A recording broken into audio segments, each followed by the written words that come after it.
Hello everyone, I think most of you already know me or someone at least from my team. My name is Benjamin, I'm the Managing Director of Blockrocket.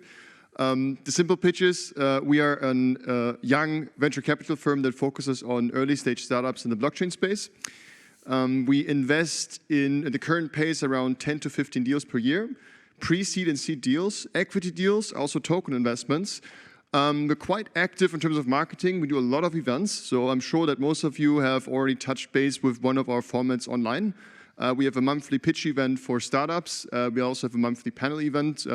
Always try to bring new startups with new ideas and also new VCs or already like known faces together and have a monthly exchange for what's going on in the space. We invest ticket sizes ranging from 100 to 500K, but usually our sweet spot is around 200,000.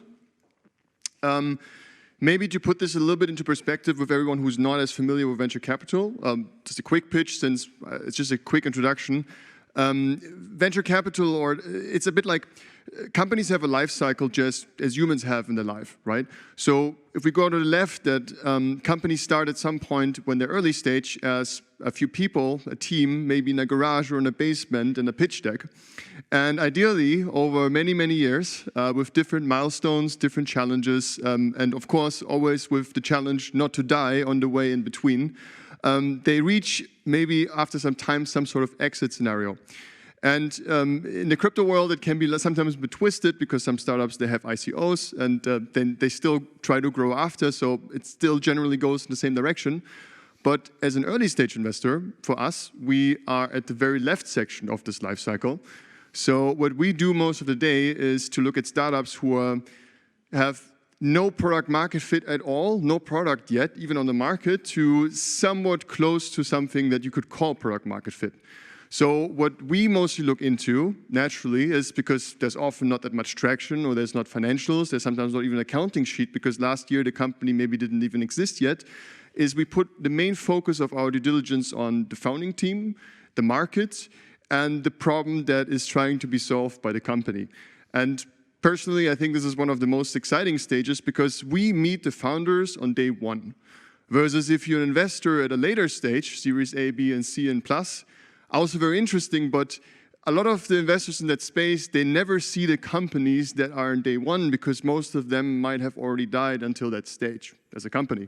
And for us, it's super exciting because we see everything that's on the market, and our challenge is to understand, I think there's a fine line between bullshit and genius, and what we try to do, or that's the challenge that we focus on, is like find out the gems in the market of what works.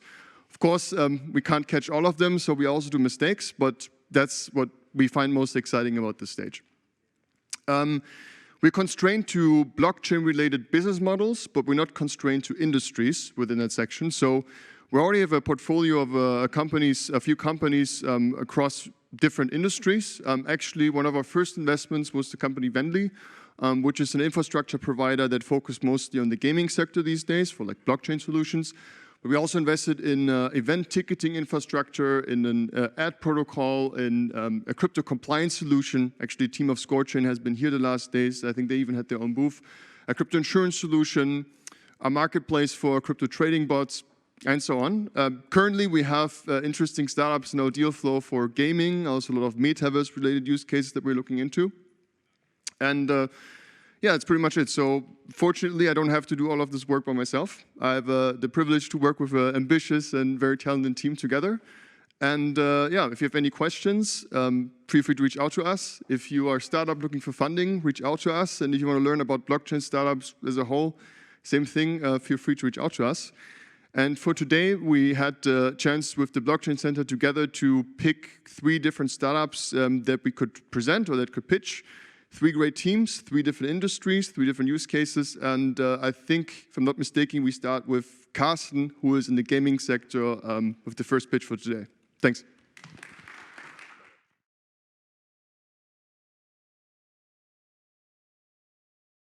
Thank you very much, Benjamin. Thank you very much for the audience to stay in.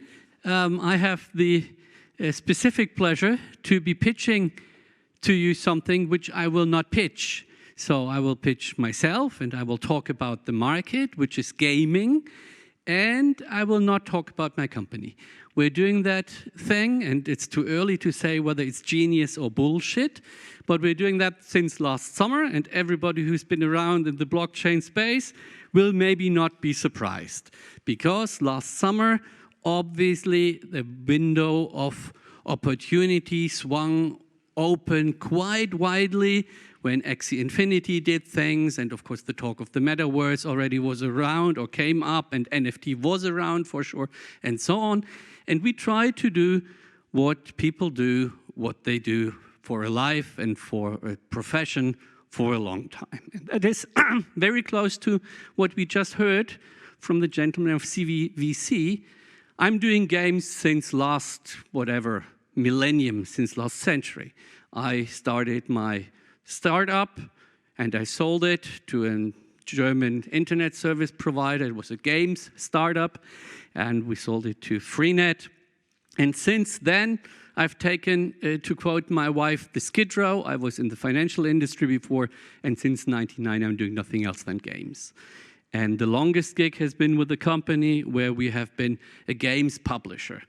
We are taking games developed by other people, and actually we changed them a little bit, and we put some marketing on top of it. We localized them, not only in language fashion, but also in a bit of culturalization, adaptation to different markets. And I was having the pleasure to run the company in a town of Karlsruhe, which is called Gameforge. We were growing that thing to reaching out to 500 million players in 75 countries, building up. I mean, I don't want to insult people from the crypto space here, so it's small money, but still we grew it to 150 million euros of annual revenues.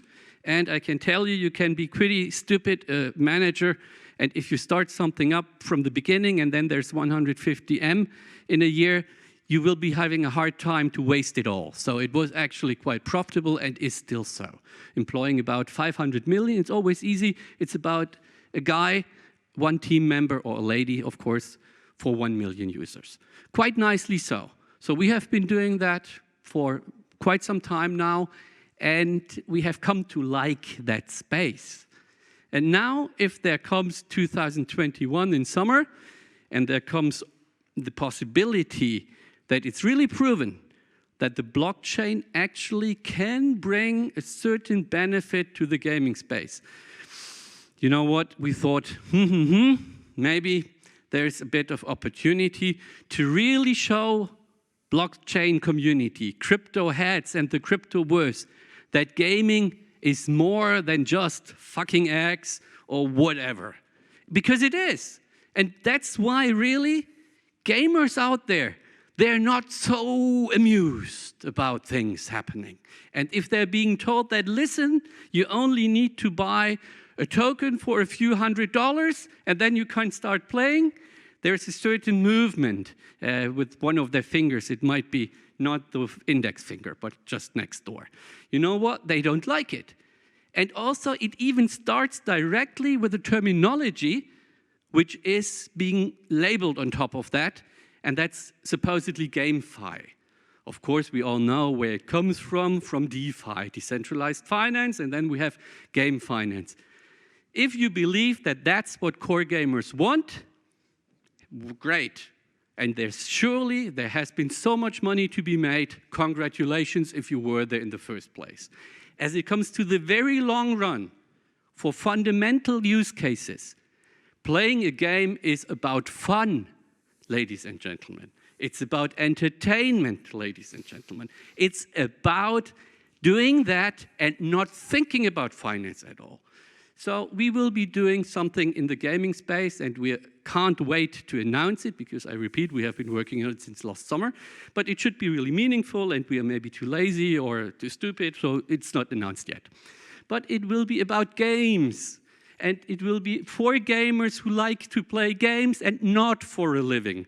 Because if you need to play a game for a living, at least in the West, maybe you should better rather concentrate on getting some education first and then go for a real job. But if you want to play and enjoy, that's the market we're going after. And it's quite big. And I believe that it is also fundamentally of interest even to people in the crypto space.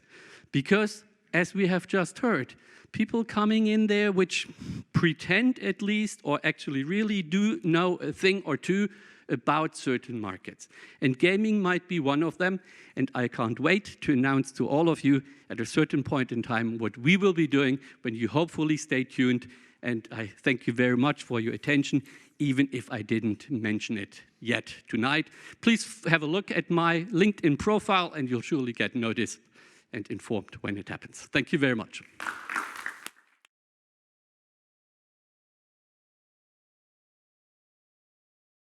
Perfect. Yeah, my name is Leo from Style Protocol. Thank you so much for having me here, CAC, and thanks for the pitch slide, Blockrocket. We're bringing virtual assets into the metaverse. What does that mean? Essentially, we're making NFTs a reality in the metaverse. I'm certain most of you are familiar with NFTs by now. They have been dropped a couple of times via name in this conference. Also, the term metaverse has been around for a while now. However, there's a huge problem as of right now. Most of the NFTs that are out there, surely you're familiar with Bored Apes, for example, they only serve use for access to a certain community or a little bit of a special feature or maybe Discord channel. But there's no actual usability in metaverse spaces and proper Web 3.0 right now. And this is what we're building. So currently there's hundreds, thousands of new NFT collections emerging every day. And our goal is to provide these NFTs with proper utility, bridging them into the metaverse so they can be visual, they can be a 3D asset, they can be worn as skins, they can be your little pet, you can bring cars over, all of that. Here's just a couple of examples of how we're making it work. The biggest use case for us initially is fashion NFTs, as you can see at the very first and foremost. It's a very applicable use case. You know, you bridge NFTs into the metaverse, they can be worn on your skin, and our style protocol will additionally enable you to trade these NFTs across different metaverses. Second use case is, let's say you own a Bored Ape. Other than, you know, chilling in the Discord server and talking to, I don't know, Snoop Dogg, you want to monetize it, you bring it into the style protocol, and then people can wear it on their shirts or wear this as an avatar and trade it with other people within the metaverse. And the last case, I mean, yeah, it's pretty much, I already mentioned that, the skin or the wearable on a shirt or the fashion asset itself. How are we making this possible? Obviously, it's a huge goal. It's kind of a moonshot. Our approach is an ecosystem that enables participants to help us bridge these virtual assets into the metaverse. Because as of right now, there's no like one file solution that automatically lets you bridge an asset from one metaverse to the other. There's no PDF format that simply makes it possible to wear it here, use it there, and also in this third metaverse.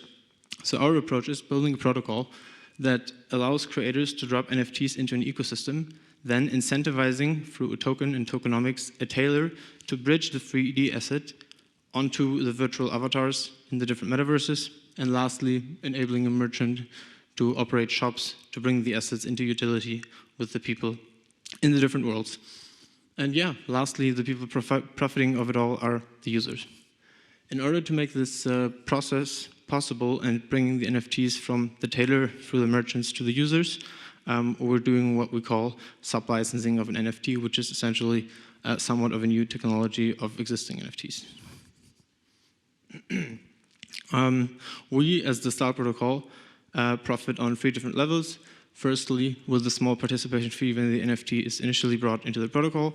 Second of all, when the NFT is then utilized by a merchant to be bridged for a user to be worn in the metaverse. And lastly, when it's traded within the ecosystem or in between different metaverses. Excuse me, I got a burp real bad.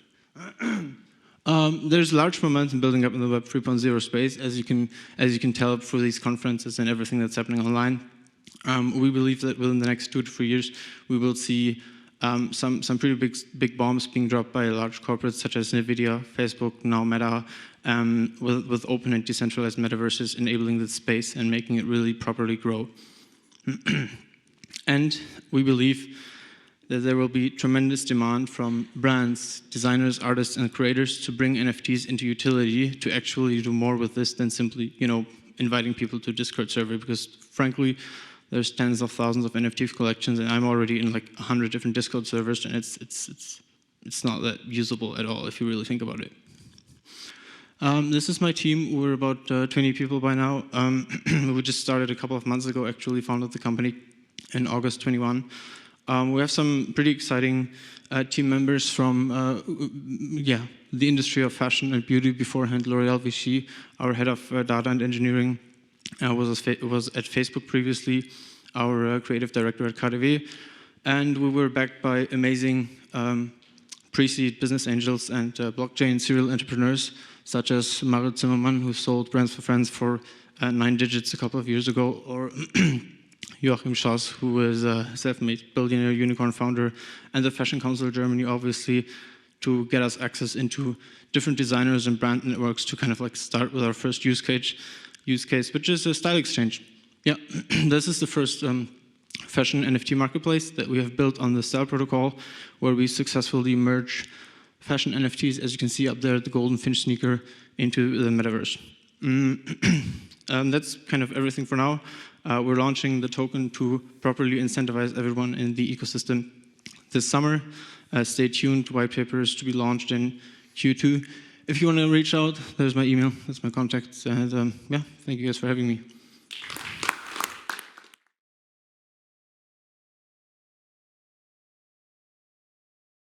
Hello, everyone. I would like to thank the organizers to assign us to this slot, because this face is going to be the face of the conference that you'll remember, right? So thank you for that. I'm Gökçe Phillips. I'm the CEO and co-founder of CryptoIndexSeries. What we do, we provide data, trading, and portfolio analytics tools for institutions for digital markets.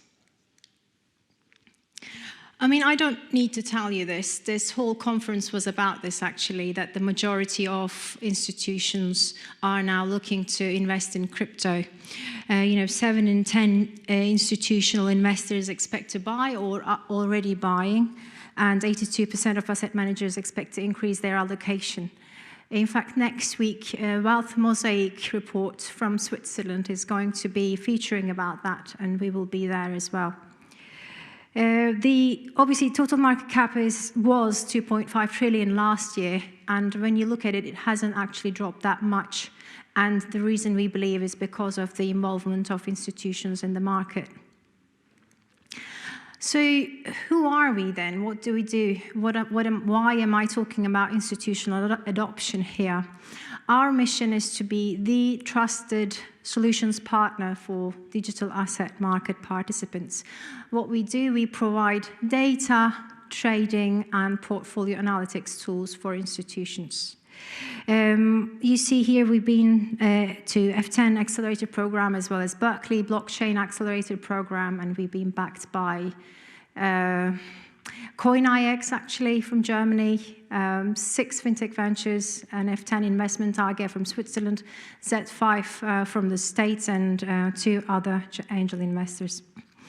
This is the executive team. When Olaf said that there are more sane teams around who've been in the market, I suppose he meant us. Because myself, Rich Phillips, and Ebru, and in fact here we've got Toby as well from the team. We've all been in corporate world before, so what we're trying to do essentially here is what we learned from Thomson Reuters, UBS, Credit Suisse, and so on. Right, so what's the problem? Problem is in 3 areas specifically. Data, trading, and portfolios. When it comes to data, there's just so much data out there. It's inconsistent, expensive to store. When you look at exchange APIs, they're all different from each other. Did you know one of the exchanges called Bitcoin XBT? So even the symbology is different from each other. In that sense, there's actually a challenge for institutions. On the trading front, there are so many exchanges, so you need to be connecting to those exchanges to be able to trade or to integrate your platforms to trade in those exchanges as well. And on the portfolio end, there are so many transactions that you need to be collecting from different exchanges. And each exchange has got different rules. Huobi, for example, wouldn't allow you to collect transactions more than 3 months old. And for Binance, you need to be asking each pair one by one to see whether you've got any balance for that particular pair. So these kind of rules are making it difficult for institutions to do this kind of tools that themselves in-house. And what we come in, these are the 3 areas we come in and try to make things easier for institutions so that they can get on with their work and already start offering crypto solutions to their customers. We have 3 offerings at the moment. I must admit, we did actually start with the CIS Trader application, which is a front-end application. And then we've noticed that the institutions are more interested in the API solutions because then they can integrate our solutions into their platforms. We pivot a little bit, so we took out the API, and now we're offering it as a standalone solution to the institutions. And then we've also noticed recently that the wealth managers are very much interested in portfolio analytics because the high net worth individuals are interested to see their crypto asset holdings as part of their whole holdings, let's say, and hence the CIS Portfolio Analytics product is out now. Right, in terms of roadmap and achievements, I've already told you that we've been to some of the biggest accelerator programs out there, and we launched our API product last year in August. We have also become one of the crypto data contributors for Refinitiv, previously known as Thomson Reuters. Now they're operating under London Stock Exchange Group. And for this year, we would like to grow in Central Europe and San Francisco specifically because one of our investors is heading the Asset Management Association in San Francisco. But again, I'd like to shout out to the crowd here, if you have any needs on the data trading portfolio, and I believe we are actually the right place to contact. In terms of our business model, we are looking at subscription, SaaS model, but obviously with a fixed price plus, depending on the number of accounts and transactions, our service figures may vary. And our target audience is wealth managers, asset managers, wealth management platform providers. And recently, we've also seen traditional fintech platforms are interested in, showing some crypto elements in their platforms. So this is yet another place where we're acting actively right now. And we don't want to be alone in this ecosystem, so we have partners. We have partners as exchanges, prime brokers, OTC trading, but we're also looking to have other partners in the ecosystem because we can't be doing everything. Soon, actually, we're partnering with one of the biggest custodians existing there. Right, now this is not a pitch for investment because we've closed our investment round recently. So what I wanted to do is to be able to show you different types of scenarios where you can utilize our products, and this is one. So this is a wealth management platform, let's say in the middle, where you see, they may be showing data, pricing data perhaps, portfolio management, and they may be showing risk and analysis management to their customers. So where we come in, if they wanted to show crypto data and crypto holdings, is through our CIS API product, we could be feeding pricing data. So you could see your portfolios in euros if you wanted to, or in Japanese yen or many other currencies. Or you could even see, you could even value them in Ethereum if you wanted to. And through our portfolio analytics product, they can feed in transaction files, and then we can output portfolio analytics such as performance index, how your portfolio has been doing in the last year or so, and whether it was the right decision for you to buy that much Ethereum or Solana, and so on. When it comes to asset managers are also active traders themselves. Sometimes they do act on behalf of their customers, so they are also interested in trading solutions. In that sense, the API solution is also acting as a gateway to trade. So we could be sending your buy and sell orders to Binance, to Coinbase, to FTX, Kraken, and so on. Again, we can feed in crypto pricing data. We can collect your transactions and show you your consolidated portfolio. And finally, a final scenario here for traditional fintech platforms.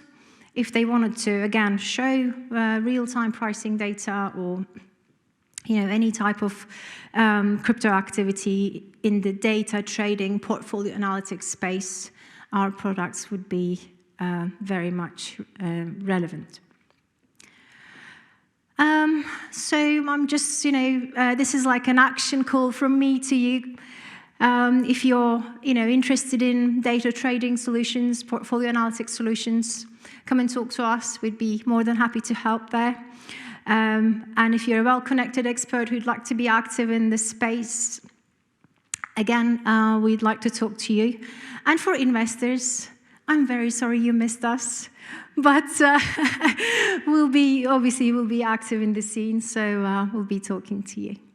Thank you very much for listening.